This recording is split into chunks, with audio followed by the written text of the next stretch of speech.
সম্পর্ক ছিন্নকারীর সাথে সম্পর্ক রক্ষা করা, এটা হলো উত্তম আমল। আপনার সাথে কোনো আত্মীয় সম্পর্ক ছিন্ন করছে, আপনি যদি তার সাথে সম্পর্কটা বজায় রাখেন, তার সাথে ভালো ব্যবহার করেন, এটা হবে উত্তম আমল। রাসূলুল্লাহ সাল্লাল্লাহু আলাইহি সাল্লাম সহিহুত তারগীব ওয়াত তারহীব কিতাবের 2536 নম্বর হাদিসের মধ্যে বলেছেন, আন উকবা ইবনে আমির قال হযরত উকবা ইবনে আমির রাদিয়াল্লাহু তাআলা আনহু থেকে বর্ণিত, তিনি বলেন, সুম্মা লাকিতু রাসূলুল্লাহ সাল্লাল্লাহু আলাইহি ওয়াসাল্লাম, আমি রাসূলুল্লাহ সাল্লাল্লাহু আলাইহি ওয়াসাল্লামের সাথে সাক্ষাৎ করলাম। ফাখাযতু বিয়াদিহি, অথবা রাসূলুল্লাহ সাল্লাল্লাহু আলাইহি ওয়াসাল্লামের হাত ধরলাম।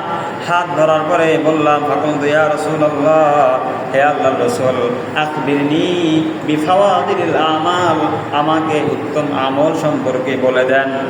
ক্বালা, রাসূলুল্লাহ সাল্লাল্লাহু আলাইহি ওয়াসাল্লাম বললেন, ইয়া উকবা, হে উকবা, সিলমান কতআকা, যে তোমার সাথে সম্পর্ক ছিন্ন করেছে, সিল, তার সাথে তুমি সম্পর্ক বজায় রাখো, সম্পর্ক বজায় রাখো।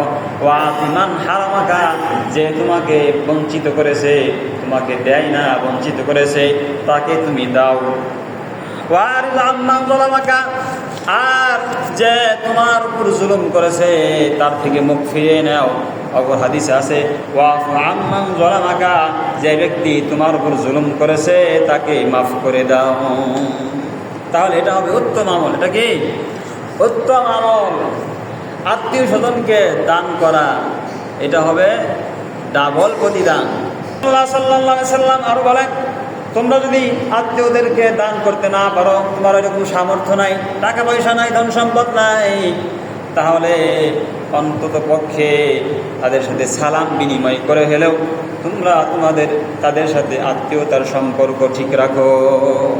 আপনি গরিব মানুষ, আপনি এরকম কিছু দিতে পারেন না, তাহলে আপনি কমপক্ষে একটু ফোন করে তাদের খোঁজখবর নেন, সালাম দিয়ে কথাবার্তা বলেন, তাহলে এর দ্বারাও কি হবে? আত্মীয়তার সম্পর্ক রক্ষা করা হবে।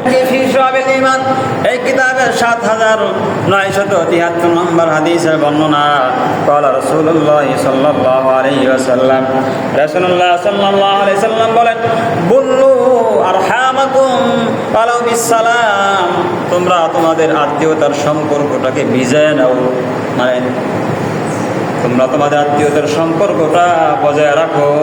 ওয়ালাউ বিসসালাম, যদিও সালামের মাধ্যমে হয়।